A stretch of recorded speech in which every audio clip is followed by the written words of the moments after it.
মায়েরা এই জায়গাটা খুব ভালো করে মন দিয়ে শুনবেন। যেহেতু মায়ের পূজা হচ্ছে আমাদের একটু বলাটা দরকার, একটু জানাটাও দরকার। কেন দুর্গা পূজা? এই যে পূজাটা হচ্ছে মা, এটা অকাল বোধন। এই যে দুর্গা পূজা, এটা হচ্ছে অকাল বোধন। কে করেছিল?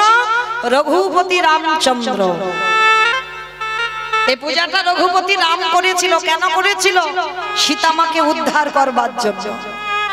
রাবণ রাজা যখন সীতামাকে নিয়ে চলে গেল বাবা, তখনই তো করেছিল রামচন্দ্র। বিভীষণ বলেছিল, প্রস্তাবটা বিভীষণ দিয়েছিল, রাবণের ভাই।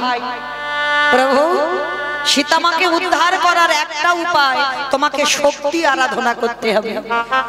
আর মায়ের পূজা যারা করে এটাকে শক্তি আরাধনা বলে। শক্তি আরাধনা না করলে শক্তিমান হওয়া যায় না। তা রামচন্দ্র বলেছিল, দেখো বিভীষণ, আমি যে দুর্গা পূজা করব, আমার দলে যারা আছে সবাই বানর আর মানব, আমার দলে তো ব্রাহ্মণ কেউ নেই। তখনই বিভীষণ হেসে বলেছিল, প্রভু গো, একটা কথা বলি তোমায়, ব্রাহ্মণ যদি প্রকৃত ব্রাহ্মণ পেতে চাও, একজনই আছে প্রকৃত ব্রাহ্মণ। কে সে? বিভীষণ। বলে, আমার জ্যেষ্ঠ দাদা রাবণ। যেই না রাবণ বলেছে, রামচন্দ্র চমকে উঠেছে। বিভীষণ বলছো কি?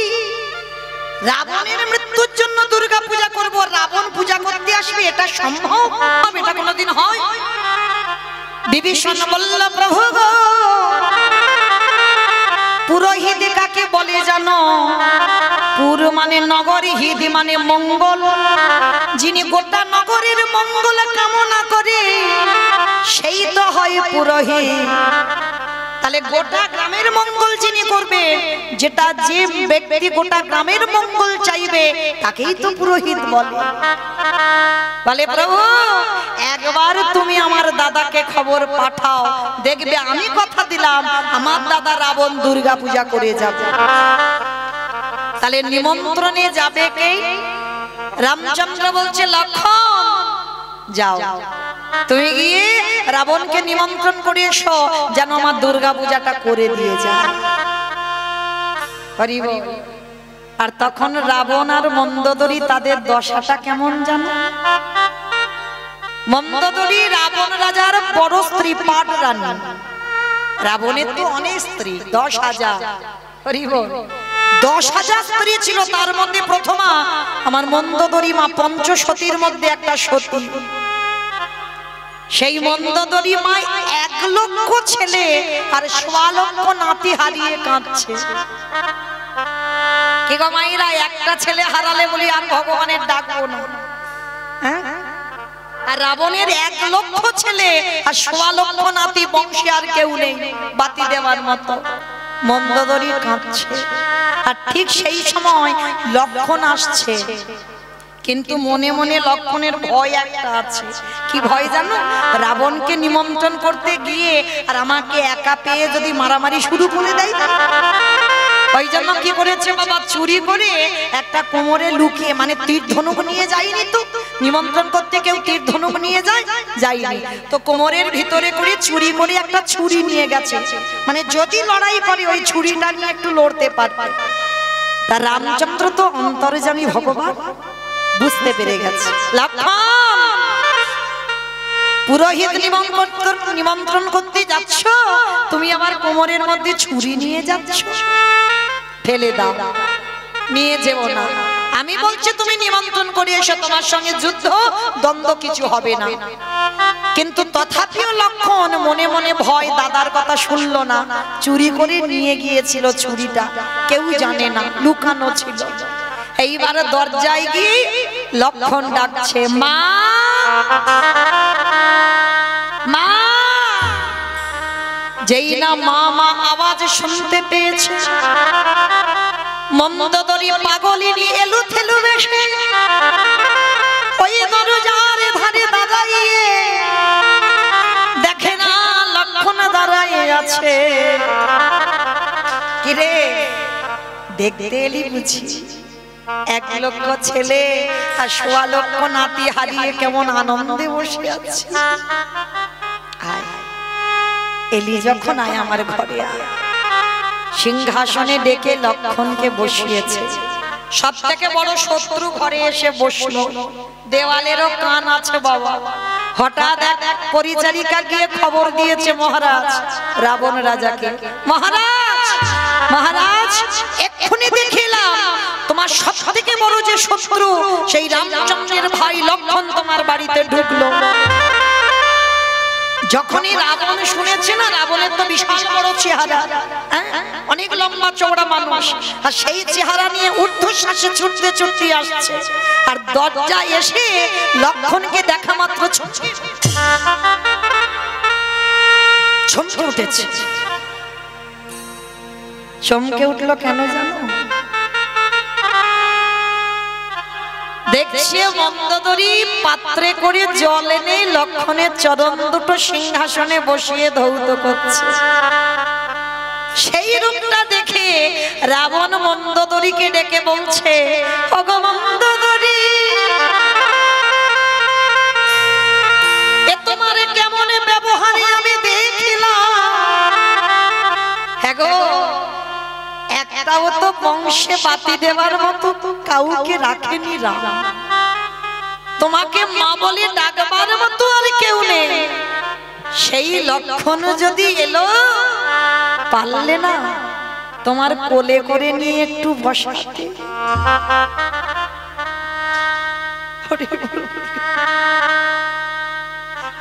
পারলে না তোমার কোলে করে বসাতে, সিংহাসনে বসাতে হলো।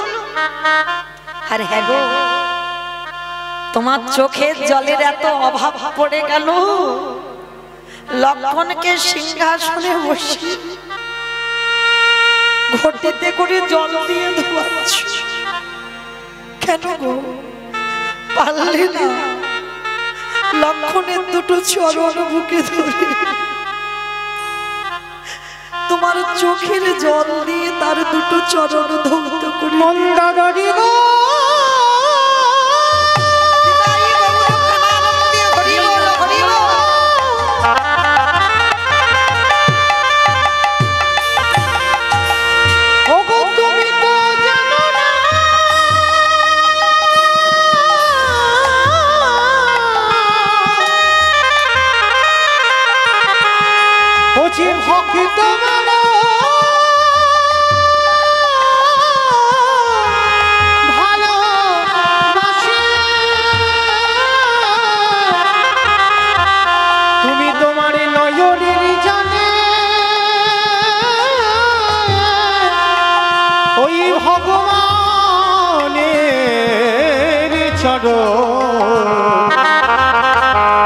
কেন ধৌত করিলে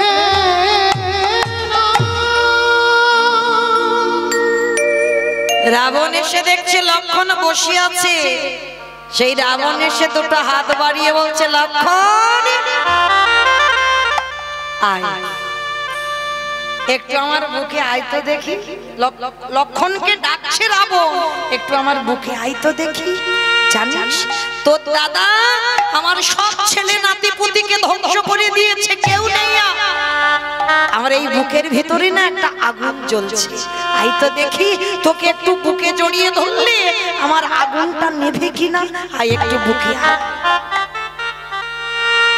রাবণ হাত বাড়িয়ে আছে লক্ষণকে বুকে নেবে, কিন্তু লক্ষণ যেতে পারছে না। ভগবানের ভাই হয়েও এত ভয়, যখন যেতে পারছে না রাবণ বলছে, কি রে আসতে পারছিস না? মানে পুরোহিত নিমন্ত্রণ করতে এলি, আবার কোমরে লুকিয়ে ছুরি নিয়ে এসেছিস। কি গো মায়েরা, যারা যারা শুনছো ভেবে দেখেছো রাবণের ভজনটা কেমন? ছুরিটা লুকানো আছে সেটাও রাবণ বুঝতে পেরে গেছে। ফেলে দে, আমার কাছে এলি আবার কোমরে ছুরি এনেছিস কেন? ফেলে দে। আস্তে আস্তে হাত থেকে পড়ে গেছে। রাবণ প্রশ্ন করলো, বল কেন এসেছিস? লক্ষণ মাথা নিচু করে বলছে, আমার দাদা দুর্গা পূজা করবে, ওই জন্য পুরোহিত পাচ্ছি না, তোমাকে পুরোহিত হিসাবে নিমন্ত্রণ করতে এলাম, আমার দাদার দুর্গা পূজাটা করে দিয়ে আসো। যেই না কথাটা বলা, রাবণ হেসে বলছে দাঁড়া, আমি একটু ভালো করে ভিতর থেকে গুছিয়ে টুছিয়ে আসি। লক্ষণ কথাটা শুনে মনে মনে ভাবছি, এ বেটা বুঝি আমার কথাটা বুঝতে পারে। কি মনে মনে বলছিস? আচ্ছা আগে বলতো দেখি, তোর দাদা দুর্গা পূজাটা করছে কেন? রাবণ জিজ্ঞেস করছে লক্ষণকে, তোর দাদা দুর্গা পূজাটা করছে কেন? বলে আমার দাদা দুর্গা পূজা করছে রাবণের মৃত্যুর জন্য। মানে তার সামনে দাঁড়িয়ে তার কাছে বলছে রাবণের মৃত্যুর জন্য দুর্গা পূজা। তা রাবণ বলছে দাঁড়া, আমি তাহলে ভালো করে একটু সেজে গুজে আসি।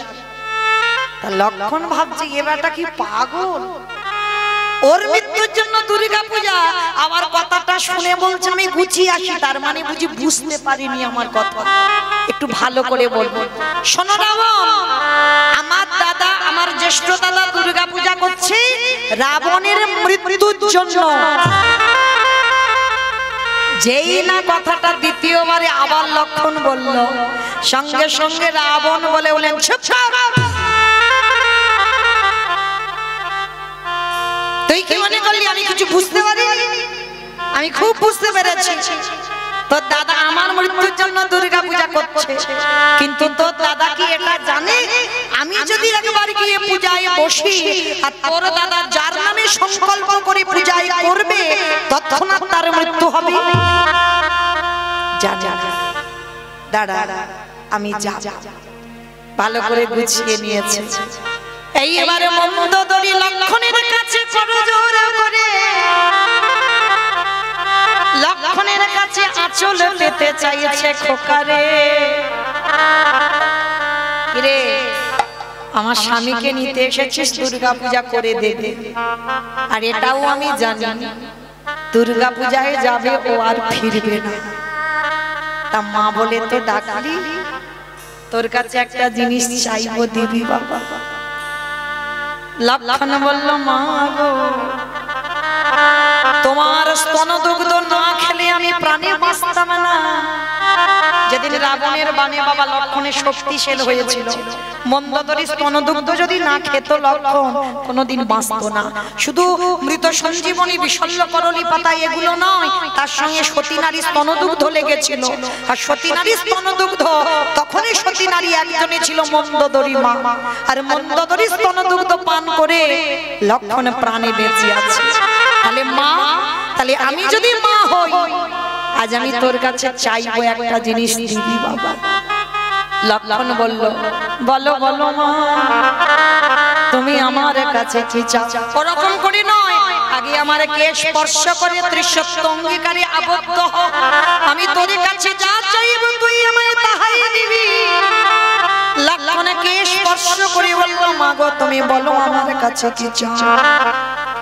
মন্দোদরী বলল খোকারে, একেবারে দিতে যদি হয় তুই আমায় এই আশীর্বাদ দে, আমার স্বামীকে নিয়ে যাচ্ছিস যা, কিন্তু কথা দিয়ে যা সতী নারীর হাতের শাখা জানো ওরে ভাঙিস না রে। তাই গৌর হরি বল, ওরে করি সতী নারীর হাতের শাখা যেন ভাঙে না রে। ওরে শিখার সেদো যেন মুছে না যায়, আমার এই আশীর্বাদ ওরে করি দে রে। চমকে উঠেছিল কারণ লক্ষণ ভালো করে জানে রাবণ দুর্গা পূজায় যাচ্ছে মানে আর ফিরবে না। ওই নবমীর রাত্রিতে রাবণ বধ হবে, ভালো করে জানতো। আর এদিকে মা চেয়ে নিয়েছে, কিন্তু উপায় নেই বাবা। তখনই লক্ষণ বলেছিল কথা দিলাম আমা, রাবণ যাচ্ছে পূজা করতে ঠিকই কথা, কিন্তু কথা দিলাম যদি তোমার স্তনদুগ্ধ পান করে আজ আমি জীবিত থাকি আমার বাক্য লঙ্ঘন হবে না। আমি তোমার আশীর্বাদে দিয়ে গেলাম তোমার শীতের সিঁদুর কেউ মুছবে না মা। আমি হরি ওরে গেলাম তোমার শিখার সিঁদুর মুছিবে না। আস্তে তাহলে লক্ষ্য করেন মা, পরবর্তী দিনে রাবণ গেল দুর্গা পূজায় আর ফিরে আসে, কিন্তু পরবর্তী দিনে মন্দোদরী শীতের সিঁদুর হাতের শাখা ভাঙলো না। পরবর্তী দিনে এই মন্দোদরীর এমন চরিত্র ছিল, লঙ্কার মাটিতে রানী মা বলতে একজনকে মানত, সেটা মন্দোদরী মা। পরবর্তীতে বিভীষণের সঙ্গে বিবাহ হলো, কিন্তু বিভীষণের সঙ্গে বিবাহ হলে কি হবে? শুধু সমাজের মঙ্গলের জন্য। শীতের সিঁদুর হাতের শাখা পড়েছিল, কিন্তু বিভীষণের সঙ্গে আর কোনো সম্পর্ক ছিল না, শুধু সমাজের মঙ্গলের জন্য মন্দোদরী মা বাধ্য হয়েছিল, জগতের মঙ্গলের জন্য। কিন্তু সতী নারী যারা হবে, স্বামী ছাড়া, সে যত অসৎ হোক, স্বামী ছাড়া কাউকে আর মন দিতে পারবে না। কিন্তু বিভীষণের সঙ্গে বিবাহ শুধুমাত্র একটাই কারণে হলো, প্রজাদের মঙ্গলের জন্য, প্রজাদের ইচ্ছা পূরণের জন্য। ও মায়েরা, যে কোনো পূজা, যে কোনো পূজা, ওই দুজন মানুষ না থাকলে পূজা হয় না। দেখবেন যে কোনো পূজা, শুধু দুর্গা পূজা করে নয়, যে কোনো পূজাতে দেবী ঘট বসানো হয় না, ওটাই তো দুর্গা। আর দেবী ঘটের উপরে দেখবেন একটা ডাব দেওয়া হয় না, ওটাই তো বাবা ভোলানাথ। ঘটের ভিতরে গঙ্গা জল দেওয়া হয়, তিনজন। যে কোনো পূজা হবে সর্বাগ্রে ওদের জায়গা দেওয়া হবে সবার আগে। তাহলে চলো, যেহেতু মায়ের পূজা, তাহলে মায়ের পূজা উপলক্ষে কীর্তন। তাহলে একবার সবাই হাত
তাই সবার চরণ ধরে আমার বিনীত নিবেদন, মা পৃথিবীতে সবাইকে ভুলে যাও, তাতে অসুবিধা নয়।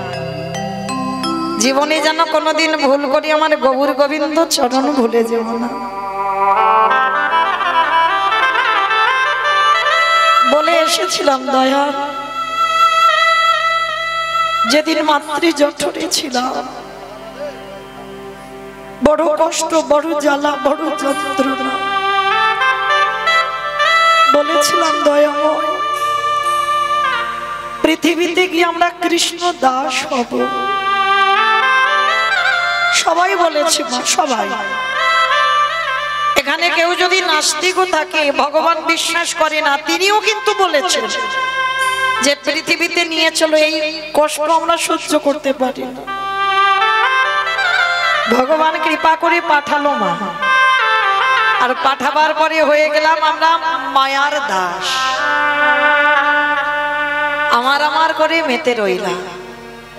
কিন্তু আমার ভগবান তো ভক্তের কাছে কিছু চাই না গো, কিছু চাই না। আমার ভগবানের একটাই ইচ্ছা, ওরে কলিরে জ্ঞানন্ধজি, সারাদিনে সংসারের মায়ায় তোরা কাটায় দে। সারাদিনের মধ্যে একবার আমার চরণে বসি, যদি একজন ভক্ত নয়ন জলে বক্ষ যুগলে ভাষায় কৃষ্ণ তোমারে হলাম বলে, যদি কোন ভক্ত ডাকারে মতো ডাকিতে পারে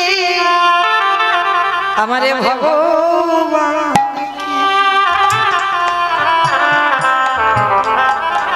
নাই এসে রহিতে পারে। যে জনে ডাকরে মতো,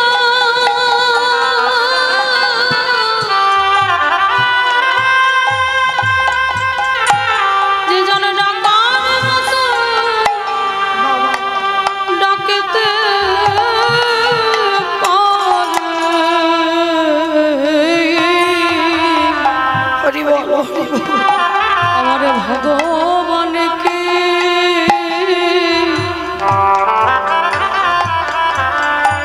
না এসে থাকিতে পারে।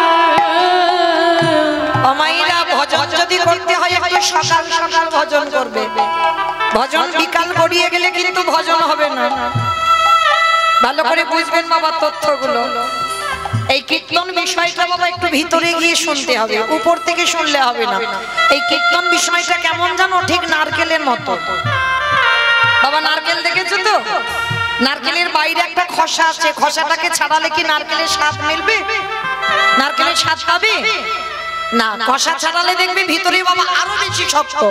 সেই শক্তটাকে ভাঙতে হবে, তারপরে যদি সাদা মতো শ্বাসটাকে টেনে ছাড়াতে পারো, তারপরে যদি আস্বাদন করতে পারো, তাহলে বুঝবে নারকেলের স্বাদ কেমন।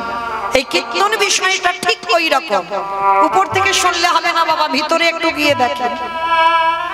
এই যে বলছে সকাল সকাল ভজন করতে হবে, বিকাল গড়িয়ে গেলে ভজন হবে না।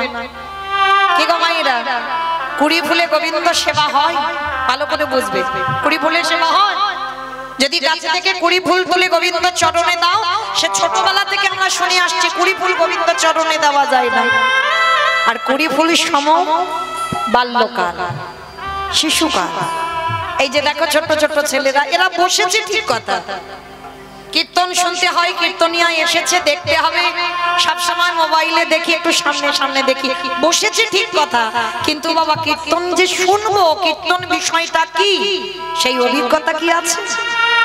তাহলে ওটা কুড়ি ফুল গোবিন্দ সেবায় লাগছে না।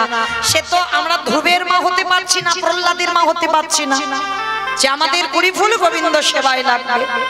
আর বাসি ফুল তো লাগবেই না বাবা, ওটা আমরা সবাই জানি। যে ফুলটা গাছে ফুটে ঝরে পড়ে গেছে মাটিতে, বাসি ফুল সম। দেহের দিকে তাকিয়ে দেখে, বার্ধক্য দশা, দন্ত পড়ে যাবে, কেশ পেকে যাবে, চামড়া গুলো আলগা হয়ে যাবে। এই বয়সে গোবিন্দ সেবা হবে কি গো? সময় যখন গড়িয়ে যায়, বিকাল গড়িয়ে যায়, দেখবেন বয়স যখন হয়ে যায় বেশিক্ষণ হরিবাসরে বসতে পারবে না বাবা। আর যদি বা বসতে পারো নিচেতে বসতে পারবে না, একটু চেয়ারে বসতে হবে। আবার বেশিক্ষণ বসা যাবে না, শরীর অলস হয়ে যাবে, কোমরে ব্যথা। কি গো, স্নান করে ঠাকুর ঘরে গিয়ে আহ্নিক করতে বসবে, শরীর চলবে না। তাহলে ও ফুল গোবিন্দ সেবাই লাগে না। তাহলে সেবা দেবে কোন ফুল? আজকের যে ফুলটা গাছে ফুটেছে, আর আজকের ফোটা ফুল সম যৌবন কাল। যৌবন বলতে মা কোন কালকে বোঝালো? মানে তোমার শরীরের যখন ইন্দ্রিয়গুলো সতেজ থাকবে, মানে দুটো হাত কাজ করতে পারবে, দুটো চরণ চলতে পারবে, তুমি চোখে ভালো করে দেখতে পাবে, জিহ্বায় কৃষ্ণ বলতে পারবে, যেদিন তুমি কানে কৃষ্ণ নাম শুনতে পাবে, তোমার দেহের 10টা ইন্দ্রিয় সতেজ। সেই সময়টাকে বললো যৌবন কাল। আমার গোবিন্দ বারবার রাধা রানীকে বলতো, রাধে গো আমি যৌবন বড়, রাধে ভালোবাসি, নিতাই গৌর হরি হরি।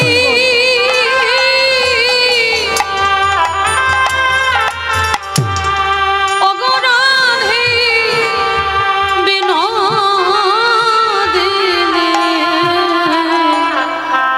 আমি যৌবন বড় বড় ভালোবাসি।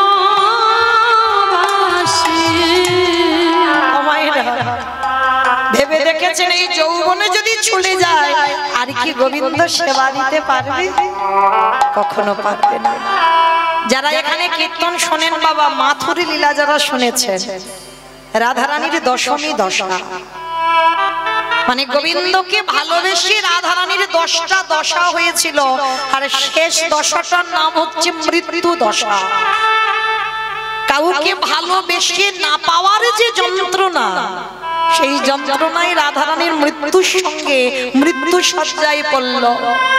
কিন্তু মরে যাওয়ার আগে রাধারানী বলেছিল, স্বজনে রে আমার গোবিন্দ যে ব্রজ ছেড়ে মথুরায় চলে গেল, আমারে বধূ যেদিনে ব্রজে ফিরবে, সেদিনে যদি দেহে যৌবন খানা না থাকে, বলো বলো সজনী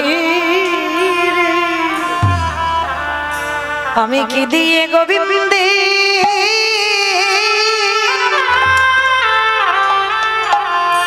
গোবিন্দের সেবা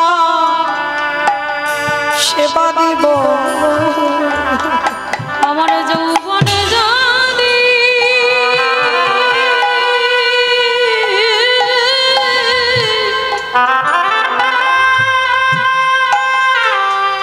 আমার যৌবনে যদি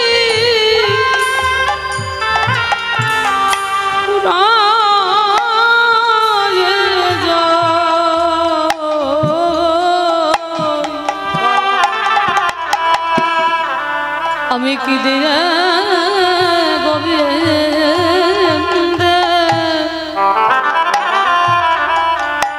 বলে বলে সেবা দিব। তাহলে চলেন মায়েরা, আজকে যখন যোগ এসেছে যাতে বিয়োগ না হয়, প্রথমে বলে দিয়েছি আন ভাবনা আন চিন্তা বন্ধ করে আমরা দেহ মন প্রাণটা গৌর গোবিন্দ চরণে সমর্পণ করব। তো চলেন আজকে আমরা যাব শ্রীধাম নদিয়া নবদ্বীপ ধাম। কি মায়েরা সবাই একটু নদিয়ায় যাবে? তো সবাই যাবে? তা সবাই যদি যায় তাহলে আমাদের কীর্তনটা হবে কাকে নিয়ে? কেউ যাব না, কারণ এখানে যদি যেতে হয় সবার মনগুলো যাবে, দেহগুলো নয়। কারণ দেহ গেলে বাবা ঝামেলা আছে। হ্যাঁ, এই ষষ্ঠী কালকে আমাদের সপ্তমী, আর এই পূজার সময় যদি আমরা সবাই নবদ্বীপে চলে যাই তাহলে বাড়ির আত্মীয় পরিজন যারা এসেছে তাদের খাওয়া দাওয়া কি করবে? তাহলে চলো দেহগুলো সব ছেলেপুলে মানুষ করুক, আত্মীয় পরিজন দেখুক, আর মনগুলো নিয়ে যাবো সুরধনী গঙ্গার তীর। কারণ মন হচ্ছে বাবা সমস্ত কিছু যানবাহনের থেকে দ্রুত, এই মনের থেকে দ্রুত কেউ হবে না। হবে কি? যত তুমি বাবা কেন, মনের থেকে দ্রুত হবে না। এক্ষুনি বসে বসে মনে করো আমি সুরধনী গঙ্গার তীরে যাবো, একটু মায়াপুর যাবো, নবদ্বীপ যাবো, দেখবে মন সেখানে চলে গেছে। হ্যাঁ, তাহলে মনের থেকে দ্রুত কেউ হবে না। তাহলে চলো আজকে দেহগুলো থাক, মনগুলো নিয়ে যাবো সুরধনী গঙ্গার তীরে। আর সেখানে গিয়ে দেখবো সত্যতে নারায়ণ, ত্রেতাতে রাম, তারপরে কৃষ্ণ, কলিতে গৌরাঙ্গ। চার যুগে ভগবান চার ভাবে অবতীর্ণ হয়েছেন। আর প্রভু আমার যেদিন এসেছিল নদিয়ার অবস্থাটা কেমন ছিল? মহাজনেরা পদ লিখছেন, আজ নদীগা উদয়গিরি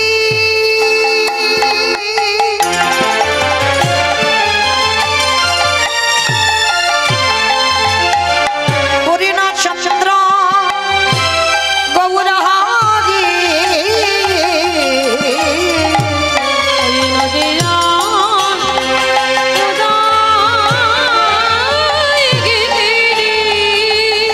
রাধে।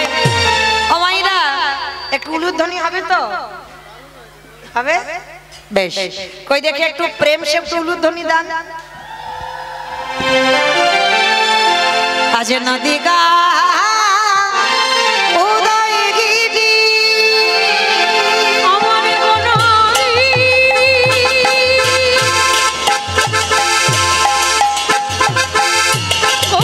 গোনা গোনা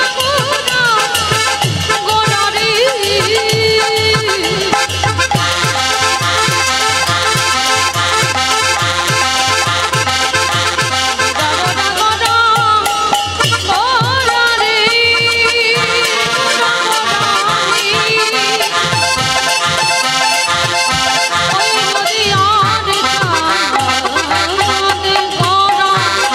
নিতাই গৌর প্রেমানন্দে হরি।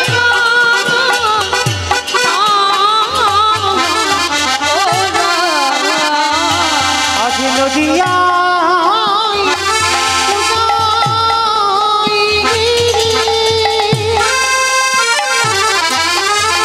ওই পূর্ণচন্দ্র গৌর হরি কৃপা করি হইল উদার। কৃপা করে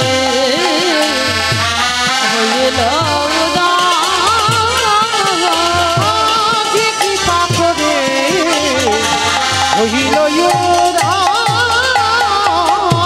আমার সোনার নদিয়ায় গৌর উদয় হল।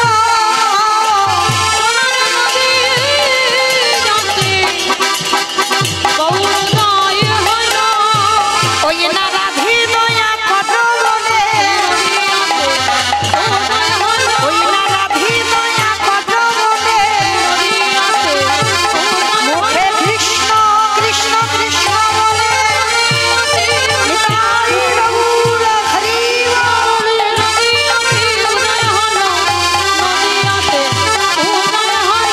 কৃপা করে হইল উদয়। কলিযুগে চৈতন্য মহাপ্রভু অবতীর্ণ হয়েছেন, কিন্তু মায়েরা আপনাদের ডাকে নয়, আমার ডাকে নয়। এসেছে কার ডাকে?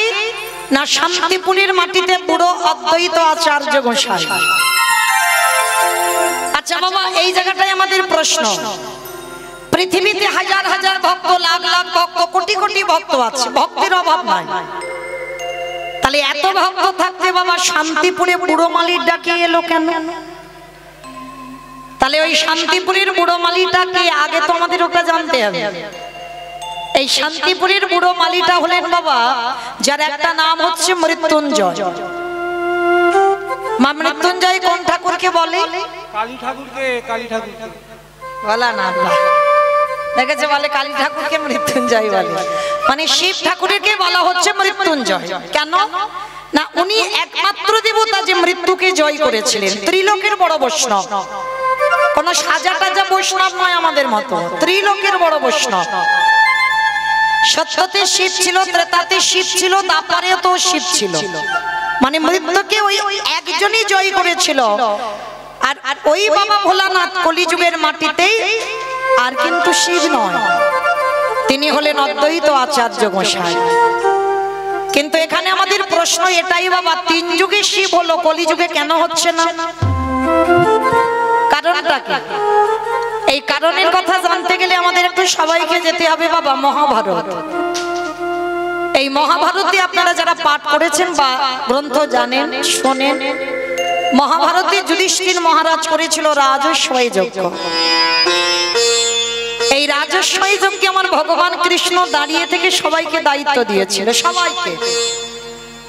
মানে একটা অনুষ্ঠান করলে তো বাবা অনেক দায়িত্ব দরকার দিতে হবে, একজনের দ্বারা অনুষ্ঠান অসম্ভব।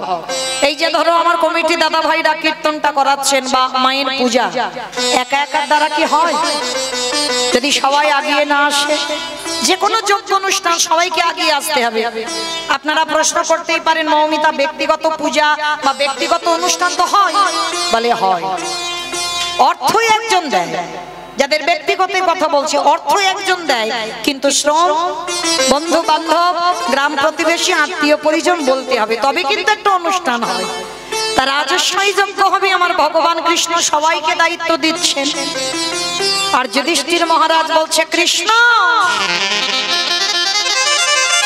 কৃষ্ণ তুমি সবাইকে দায়িত্ব দিচ্ছ, তা তুমি নিজে কোনো কাজ করবে না? ভগবান আমার হেসে বলছে কেন করব না, আমি তো আমার জন্য দুটো দায়িত্ব রেখে দিয়েছি। সবাই একটা করে কাজ করবে আর তুমি করবে দুটো কাজ। আচ্ছা কৃষ্ণ কি কি কাজ করবে তুমি শুনি একবার। বলে জানো দাদা, আমার প্রথমবারেই কর্ম হবে। এই যজ্ঞে যত যত ভক্তরা আসবে আমি কৃষ্ণ দয়াময় হই, সবার প্রথমে আমি নিজের হাতে তাদের চরণ যুগল ধৌত করি।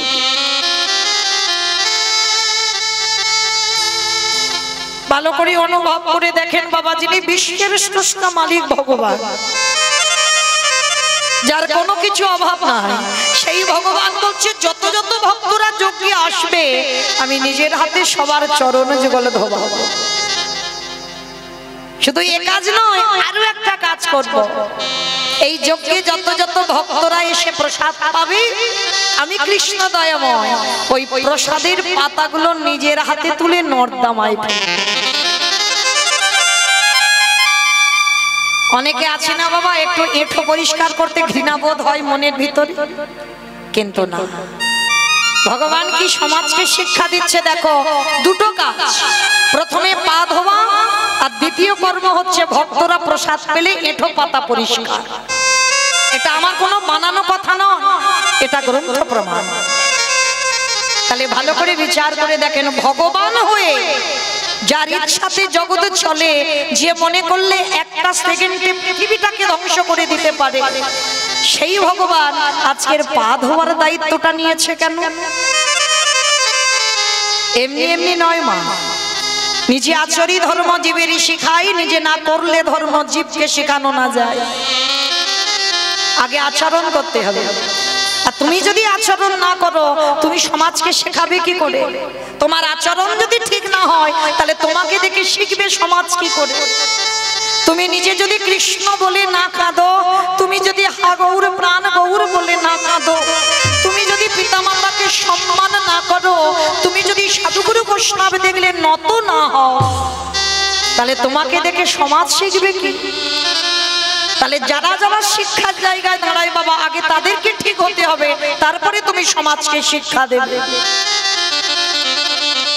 তাই তো ভগবান রাজস্বয় যজ্ঞে বাবা আজকের পা ধোয়ার কাজ করছে, চরণ যুগল ধৌত করে আপনাদের আমাদের একটা শিক্ষা দিয়েছে। কি শিক্ষা জানো মা? আমরা এই কথাগুলো আর বিশ্বাস করি না, মানতে চাই না, কিন্তু চরণ ধরে বলে যাই, যদি অধম কীর্তনিয়ার কথা কারোর একটু মনে থাকে, যেন ভাববেন না আমি শিক্ষা দিতে এসেছি, আমি একটু মনে করাচ্ছি মাত্র। রাখা না রাখা সেটা আপনাদের ব্যক্তিগত, কিন্তু মনে রেখো মা, যদি কোনোদিন বাড়িতে সাধুগুরু বৈষ্ণব আসে, ব্রাহ্মণ বৈষ্ণব আসে, সবার আগে চেষ্টা করবে নিজের হাতে তাদের দুটো চরণ যুগল একটু ধৌত করে দিতে। বৎসরন্ত যদি গুরুদেব ঘরে আসে, সবার আগে দুটো চরণ ধৌত করে দেবে। এখানে অনেকে প্রশ্ন করতে পারেন, মৌমিতা আমার বাড়িতে ঠিক ঠিক সাধুগুরু বৈষ্ণব পেয়ে উঠি না, বা আমার গুরুদেব দেহ রেখেছেন আর তো গুরুদেব নেই, তাহলে চরণ ধোয়াবো কার? তারও উপায় ভগবান বলে দিয়েছে। যে যার ঘরের বাবা মা যদি থাকে বা শ্বশুর শাশুড়ি যদি থাকে, আমার কথা নয় মা, আমি শাস্ত্রের বাইরে একটা কথা বলছি না, একটা কথা বলবো না, যদি বাবা মা শ্বশুর শাশুড়ি জীবিত থাকে, কারণ যারা হারিয়ে ফেলেছ হাজার দিন মাথা ঠুকে কাঁদলেও আর পাবে না, যাদের আছে তাদের বলছি একটু যত্ন করে রেখে দিন। ওই দুটো চরণ মূল্যবান, 10 মাস 10 দিন গর্ভে ধরে তো রেখেছি, বড় মূল্যবান ওই দুটো চরণ। ছিলাম কোথায় গো? শুনে ঘুরে বেড়াচ্ছি। মা যদি গর্ভে ধারণটা না করতো 10টা মাস, আমরা যেতাম কোথায়? ভগবান সুদামাকে প্রথমেই বলেছিল পৃথিবীতে সবথেকে বড় গুরু যে যার ঘরের বাবা মা। ভাগবত বলছে ভগবান সুদামাকে বলেছে সবার আগে বড় গুরু বাবা মা, তারপরে গুরু হলো শিক্ষা গুরু, দীক্ষা গুরু, তারপরে গুরু হলাম আমি ভগবান। একবারও কৃষ্ণ নিজেকে বলেনি আমি সব থেকে বড় গুরু, আগে বাবা মার জায়গাটা দিয়েছে। যেতে হবে না নবদ্বীপ, বৃন্দাবন, হরিদ্বার, দক্ষিণ ভারত, পশ্চিম ভারত, কোথাও যেতে হবে না। 1000 বার কুম্ভ মেলায় স্নান করতে হবে না, যদি তুমি ঘরে জীবিত ভগবান পূজা করো। আর জীবিত ভগবান হলো যে যার ঘরের বাবা মা। যদি ওই দুটো চরণ ঠিক ঠিক ভজন করতে পারো, ভগবান বলছে ভক্তকে আমার কাছে আসতে লাগবে না, আমি ভগবান তীর্থ থেকে ছুটে যাব সেই ভক্তির গতি। ও যে ভক্তে পিতাই গৌর প্রেমানন্দ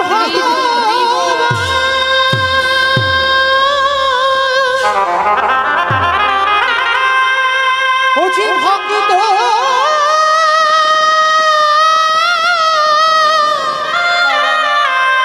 ভক্ত ছাড়া কিছু জানে না, তাই তো যুগে যুগে ও যে ভক্তের কাছে ছুটে আসে। তাই সবার চরণ ধরে নিবেদন, যাদের আছে একটু যত্ন করে রেখে খেলায় হারিয়ে দিও না। একবার যদি হারিয়ে ফেলো 1000 দিন কাঁদলেও আর ফিরে পাবে না। ভগবানের সমাজকে শিক্ষা দেবার জন্য আজকের পা ধোয়ার দায়িত্বটা নিয়েছে। শুধু পা ধোয়াচ্ছে না, ভক্তদের এঁঠো পাতা পরিষ্কার করছে, আর তার ভিতরে ওই ভক্তদের থালা থেকে এঁঠো তুলে কৃষ্ণ আমার সারা গায়ে মারছে। যুধিষ্ঠির মহারাজ আড়াল থেকে দেখে কৃষ্ণকে ডেকেছিল, কৃষ্ণ ভক্তদের পা ধোয়াচ্ছে, সেগুলো মেনে নেওয়া যায়, ভক্তদের এঁটো পাতাগুলো নর্দমায় ফেলছিস মেনে নেওয়া যায়, কিন্তু কৃষ্ণ ভক্তদের এঁটোগুলো গায়ে মাখছিস কেন?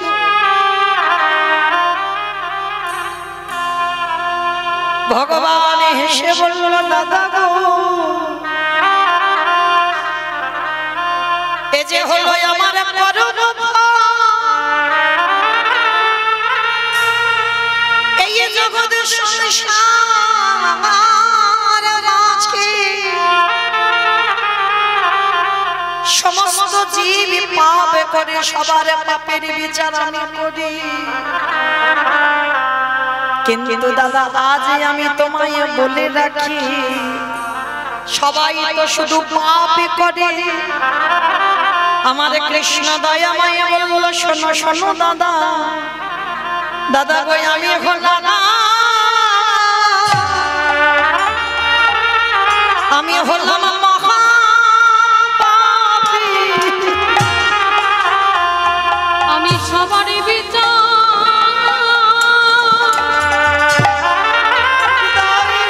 হরি বল হরি বল হরি বল। নানা করি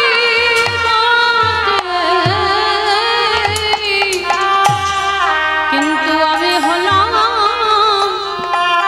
দাদা মহাপাপী। যুধিষ্ঠির বললেন কৃষ্ণ তুই নিজেকে পাপী বলছিস কেন, কি এমন অন্যায় করেছিস? ভগবান হেসে বলল দাদা গো পাপী আমি দাপরে কৃষ্ণ হয়ে করি নাই, করেছিলাম ত্রেতা যুগে রঘুপতি রামচন্দ্রের অবতারে। রাম অবতারে পাপ করেছিস, কি পাপ? বলে শোনো শোনো দাদা, আমি নিজের হাতে হত্যা করলাম। আমি মহাপাপী, আমি নিজের হাতে হত্যা করলাম। যুধিষ্ঠির মহারাজ বলছে কৃষ্ণ তুই কৃষ্ণ হয়ে অপরাধ করিসনি, তাহলে কোন অবতারে? বলে দাদা রামচন্দ্রের অবতারে অপরাধ করেছিলাম। কি অপরাধ? বলে নিজের হাতে রাবণকে বধ করেছিলাম। হরি বল। কে করেছিল? রঘুপতি রামচন্দ্র। তাহলে লক্ষ্য করে দেখেন বাবা, সেই রাবণকে মেরে রামচন্দ্রের মাথা থেকে পায়ের নখ পর্যন্ত পাপী হয়ে গেল। আর সেই পাপ ধুচ্ছে কবি কৃষ্ণ অবতারে যুধিষ্ঠির রাজস্বয় যজ্ঞ। যারা যারা শুনছেন বুঝতে পেরেছেন না? যেখান থেকে গিয়েছিলাম আবার ঘুরে ফিরে সেখানে এলাম। তার যুধিষ্ঠির যজ্ঞে ভগবান কৃষ্ণ পা ধোয়ার কাজ করছে। অগ্নিদেব, পবনদেব, বরুণদেব, ইন্দ্র, ইন্দ্রাণী, ব্রহ্মা, সাবিত্রী, শিব, দুর্গা সব পরপর লাইন দিয়ে আছে। আর কৃষ্ণ একে একে ডাকে পা ধোয় আর যজ্ঞের ভিতরে ঢোকায়। এমন সময় জগৎজননী মা দুর্গা আমার বাবাকে ডাকছে, প্রাণনাথ, ও প্রাণনাথ এদিকে এসো, এইদিকে এসো। আমার বাবা তো একটু ভোলে ভালা, তা বাবা বলছে পার্বতী কি ব্যাপার আমায় ডাকলে যে বড়? তা পার্বতী বলছে প্রাণনাথ চলো এবার আমাদের লাইনে দাঁড়াতে হবে, কৃষ্ণ পা ধোয়াবে, পা দুটো একটু ধুইয়ে নি। বাবা হেসে বলছে পার্বতী তোমার মাথার ঠিক আছে তো? কৃষ্ণ পা ধোয়াবে আর আমার পা দুটো বাড়িয়ে দেবো? শোনো পার্বতী, তোমার যদি ইচ্ছে করে তো তুমি লাইনে দাঁড়াও, কিন্তু আমার ভগবান আমার পা ধোয়াতে পারবে না, এটা অসম্ভব। তুমি ধোয়াও, আমার পা ধোয়াবো না। ভগবান মনে মনে ভাবছে যা বাবা, আমি রাম অবতারে রাবণকে মেরে যে পাপ করে রেখেছি, এই বেটার পা ধোয়াবো বলে আজকে আমার এই দায়িত্বটা নেওয়া, আর এ বেটা বলছে পা ধোয়াবে না। তাহলে কি করব? বাবা ভোলানাথ কি করেছে? মা দুর্গাকে লাইনে রেখে বাবা বেলাইনে চলে গেছে, মানে প্যান্ডেলের বাইরে যজ্ঞ হচ্ছে তো যজ্ঞের বাইরে চলে গেছে। আর মা দুর্গা কি করেছে? সবার মধ্যে লাইনে দাঁড়িয়ে আছে, আর বাবা আড়ালে গিয়ে মনে মনে ভাবছে কৃষ্ণের চোখে ধুলো দিয়ে যজ্ঞের ভিতরে ঢুকবে। ও মায়েরা, ভগবানের চোখে ধুলো দেওয়া যায়? এই যে আমি কীর্তন গাইছি না, মনে মনে করছেন উপরে দাঁড়িয়ে আছি, মোটামুটি দেখতে শুনতে সবাইকে পাচ্ছি, কিন্তু আমার চোখে ধুলো দেওয়া যায়। কিন্তু যে ছেলেটা বাঁশিটা বাজাচ্ছে না, দেখতে ওইটুকু ছেলে ওইটুকু নয়, ও ঠিক ফোল্ডিং ছাতার মতো। ফোল্ডিং ছাতা দেখছো? গুছিয়ে নিলে ছোট হয়ে যায়, আর যখন খুলে দেবে বড় হয়ে যায় না? ও দেখতে ওইটুকু ছেলে কিন্তু ওইটুকু নয়।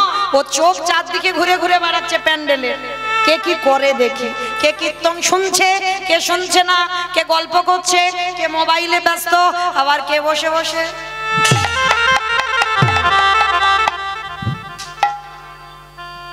আমি নয়, ভগবান দেখছে, আর দেখে হিসাব করে খাতা কলমে বাড়িতে পৌঁছে দেবে।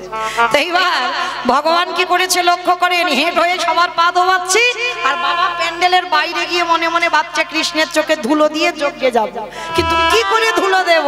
আর ভাবতে ভাবতে বাবা কি করেছে জানো, দুম করে একটা কুকুর হয়ে, আর কুকুর হয়ে মনে মনে ভাবছে এই তো সুযোগ, ওই ভগবান পা ধোয়াচ্ছে, ওর পায়ের তলা থেকে গলে ভিতরে চলে যাবে। আর ভগবান ইচ্ছা করে পা দুটোকে আরো ফাঁকা করে রেখেছে যাতে ঢুকতে সুবিধা হয়। ওর মতো চালাক তো পৃথিবীতে কেউ নাই, সবার সঙ্গে চালাকি হয়, ওর সঙ্গে কি হবে। তাই এবার ভগবানের চোখ তো ঘুরছে, দেখি বেটা কি করে। আর বাবা কুকুর হয়ে পিছন থেকে গুটি গুটি করে আসছে, আর ভগবান ইচ্ছা করে মাথাটা হেঁট করে আছে যাতে বুঝতে পারে কৃষ্ণ অন্য মনস্ক হয়ে আছে। আর বাবা কি করেছে, কুকুর হয়ে সবে মাথাটাকে পায়ের ভিতর দিয়ে, আর যেই না পায়ের ভিতরে দেওয়া, ভগবান চালাকি করে হাঁটু দুটো নিয়ে কুকুরের কানের কাছে, এইবার দেখ কেমন লাগে। আর যেই না কানের কাছে চেপে ধরেছে, কুকুরের যদি কানে চেপে ধরা যায় কুকুর কি করবে, কেউ কেউ করবে না, বারবার বলছে কৃষ্ণ ছেড়ে দে, কৃষ্ণ ছেড়ে দে, কৃষ্ণ ছেড়ে দে। বলে ছাড়বো বলে ধরি নাই। হে বৈষ্ণব গোসাই, হে বৈষ্ণব গোসাই, তোমার মতো বৈষ্ণবীর দুটো চরণ ধোয়ালে বোধ হয় কম হতো, তাই তো কৃপা করে করুণা করে তুমি আমার জন্য এক্সট্রা দুটো জুড়ে দিয়েছো। আমার বুঝেছো, শিব ঠাকুরের কটা পা, দুটো পা, আর কুকুরের কটা পা, কুকুরের 5টা পা, ওর ডায়মন্ড হারবারে বুঝি হয় 4টে পা। তাহলে ভগবান বলছে শোনো, আমি ভেবেছিলাম দুটো পা ধোবালে বোধহয় ঠিক হবে, কিন্তু তুমি আমার কথা ভেবে আরো দুটো এক্সট্রা জুড়েছ। এবারে দাও দাও ছাড়ো, তুমি বাড়াই দাও, নিতাই গৌর হরি বল হরি বল। বৈষ্ণব গোসাই, দাও দাও চরণ বাড়াই দাও। বলি আরে তো চরণ ছাড়িব না খেয়ে, বলে হে আমার বৈষ্ণব গোসাই, বলি এই প্রতিজ্ঞা করে দিলাম, হে আমার বৈষ্ণব গোসাই, যেন চরণ ছাড়া করো না হে, নিতাই গৌর হরি বল হরি বল। করুণা হে, দাও দাও চরণ বাড়াই দাও, দাও দাও চরণ বাড়াই দাও। আস্তে, এইবার ভগবান কি করেছে, মোটা দড়ি নিয়ে কুকুরের 4টে পা বেঁধে দিয়েছে। আমার কুকুরের পা বেঁধে দিলে আর কিছু করতে পারবে, শুধু নয়ন জলে ধুলায় গড়াগড়ি দিচ্ছে। কৃষ্ণ দয়াময় মা সবার পা ঘটিতে করে ধোয়াচ্ছে। আর বৈষ্ণবের বেলা কি করেছে জানো, ভগবান রূপী বৈষ্ণবকে সেবা করবে বলে আজ কুকুর রূপী ভোলানাথের 4টে চরণ এক জায়গায় বেঁধে দিয়েছে। আর বেঁধে দিয়ে কুকুরের 4টে চরণ কৃষ্ণ বুকে ধরেছে। বুকে ধরে কিসের জলে চরণ ধোয়াচ্ছে গো? বাহ্যিক জগতের কোনো জল নয়, খাল বিল নদী নালা পুকুর ঘাট এসব জল নয়। তাহলে কোন জল ভোলানাথের চরণে দিল? ভগবান আমার চোখের জলে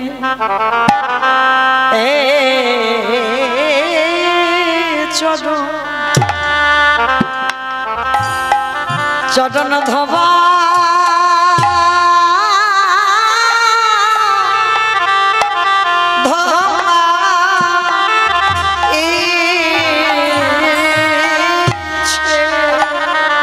হে বৈষ্ণব কৃপা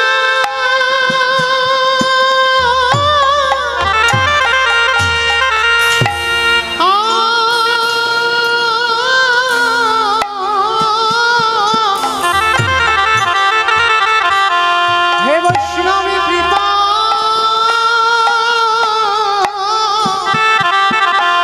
কৃপা করো বলে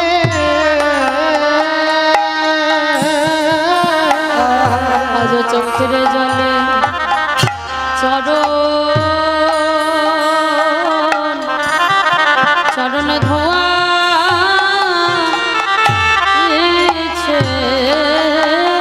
আস্তে কৃষ্ণ আমি অপরাধ করেছি, তোর চোখের জল আমার চরণে, আমি কথা দিলাম আগত কলিযুগে আমি আর শিব হব না। আমাইরা যেখান থেকে এসেছিলাম আবার সেখানে চলে যাচ্ছি, মনে পড়ছে তো? সত্যতে শিব, ত্রেতাতে শিব, দ্বাপরে শিব, কলিতে শিব নয়। এই নয় কেন এইটুকু জানবার জন্য এত দূরে একটু রামায়ণ মহাভারতে যাওয়া।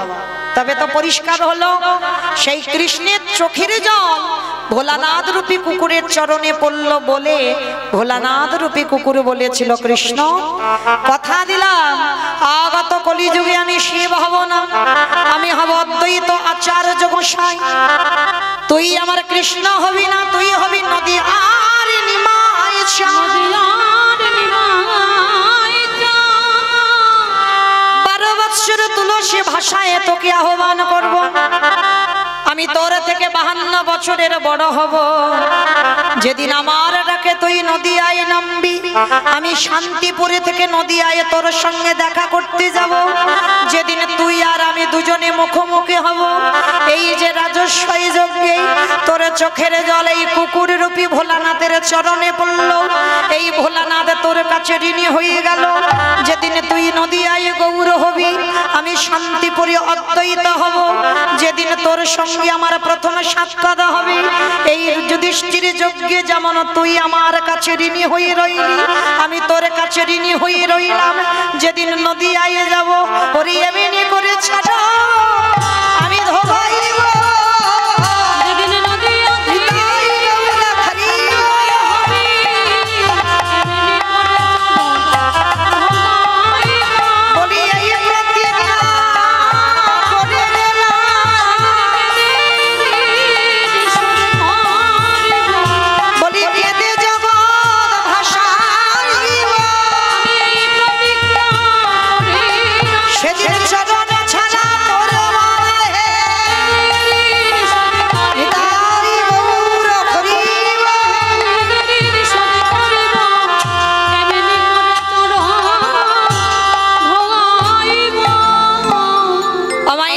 পরিষ্কার বোঝা গেল সেই চৈতন্য মহাপ্রভু অদ্বৈত আচার্যের ডাকে এলেন।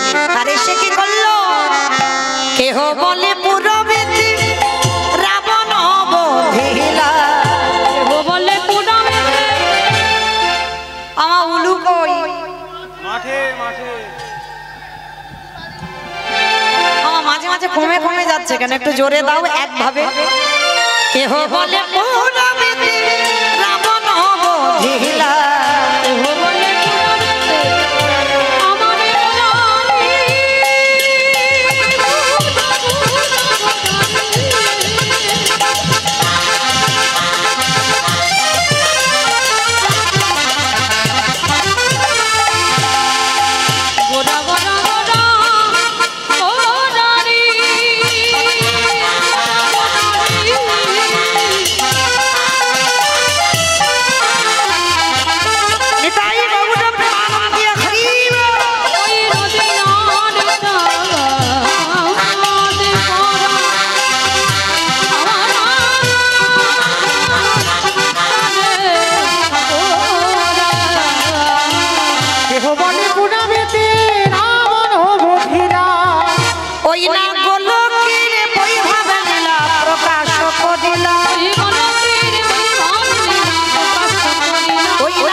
বাসুদেব ঘোষ কহে করি জোড়ো হাত করি জোড়ো হাত ওগো জেগে গো সেই কৃষ্ণ সেই তো জগন্নাথ সেই তো জগন্নাথ আহা বাসুদেব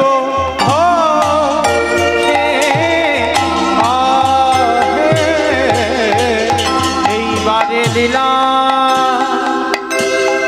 প্রকাশে হলো বাসুদেব বাসুদেব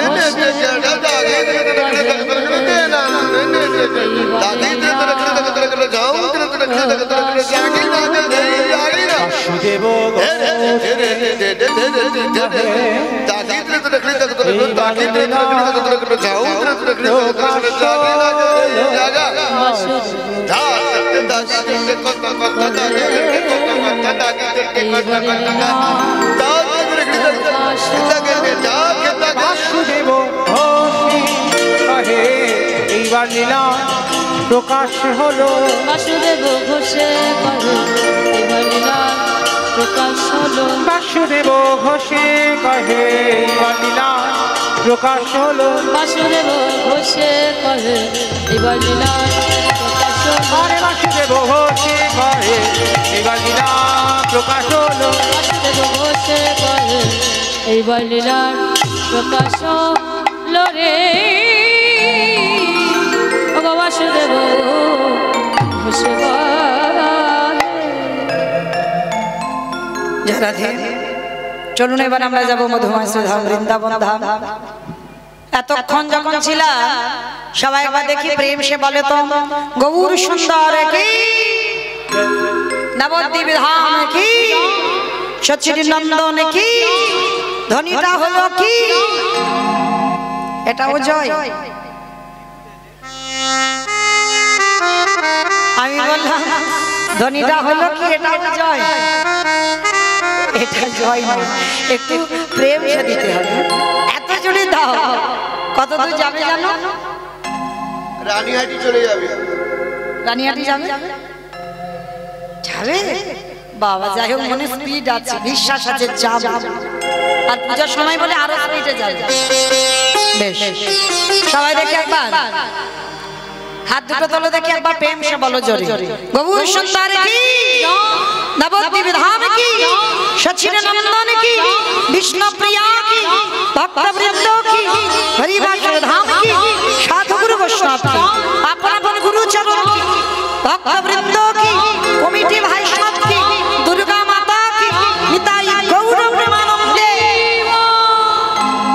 বেশ চলো এবার আমরা একটু বৃন্দাবন যাব আর যেতে গিয়ে একটা ভজন গাইতে গাইতে যাওয়া হোক আমি তো তবে আমি একা নয় সবাই যাব কিন্তু আমার একার উপরই আর আমার সম্প্রদায়ের উপর ভরসা করলে হবে না কেমন সবাই যাবো একটু ধ্বনি দাও প্রেম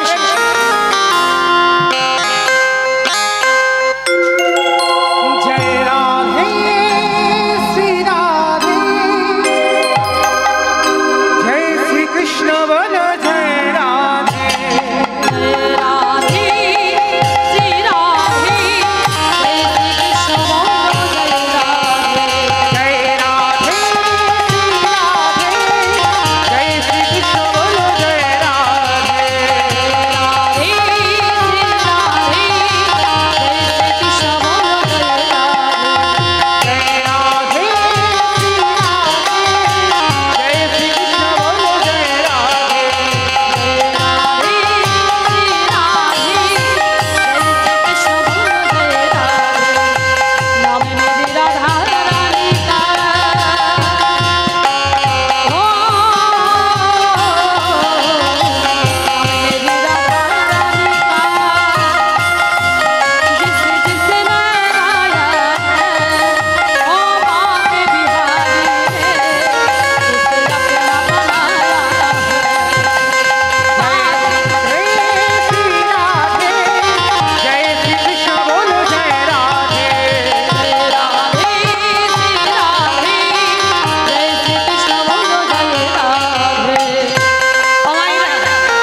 যেতে